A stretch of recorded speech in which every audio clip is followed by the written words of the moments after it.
touched on before with Robbie Rattle about the prospect of maybe some mining in the Burnett. Yesterday we heard about the new report suggesting that mining could be a big part of the White Bay and Burnett's future. The White Bay Burnett Minerals Region Investment Prospectus outlines 28 possible mining projects. Not everyone is welcoming the news, and there has been resistance to some of the sites already, including the Fox Resources Bundaberg coal project. Well, Kate Dixon from the Association of Mining and Exploration Companies told me yesterday about the types of resources that could soon be mined in our region. There's quite a few different resources. So we've got, bauxite's one of the big ones, and gold and copper and silver. And so we're looking forward to seeing some of those minerals in the metals for the upcoming Olympics. But what do those projects actually bring to the area? Jobs, royalties for the state, and just opportunities for all the young people in the region. Well, yes, yeah. So that was the comments there from Kate Dixon from the Association of Mining and Exploration Companies yesterday. Well, the ABC's Lucy Lorem speaks with Ellie Smith from the Lock the Gate Alliance about the news that the Bundaberg site is part of the prospectus.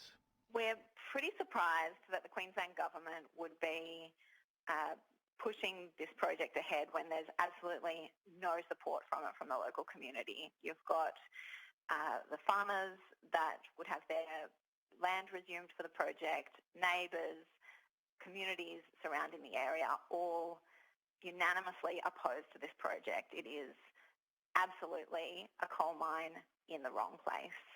This is being described by those behind the prospectus as smaller projects to create big opportunities. Do you think it can be described as kind of a small project, or are you concerned that it will snowball into larger development? We do know that there are coal resources in the area.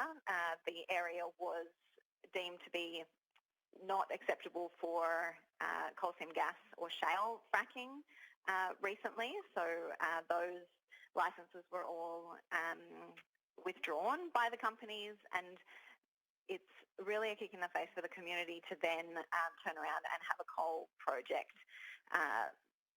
proposed in the area. So what we're looking at is a 64 million tonne mine, which is not a small project by any stretch of the imagination. And when you're talking about Bundaberg, which is basically the food bowl of Australia, being given up for a coal mine that has impacts on the groundwater, it has impacts on, dust in the surrounding communities and farmlands, it is just an unacceptable proposal. Mm. Lock the Gate reported last year that Bundaberg residents were all preemptively beginning to install air monitors to show kind of their opposition to development. How do you think these people will be reacting, given this prospectus coming out? Well, we know that there's a huge scepticism about this project, and the local council has voted against the project. The Progress Association of the local community has opposed it from the start. So the idea that the Queensland government's putting it in a prospectus as one of the potential projects in the region is, it's a bit gobsmacking, really. What would Lock the Gate solution be to indicate to government just how you feel about this development?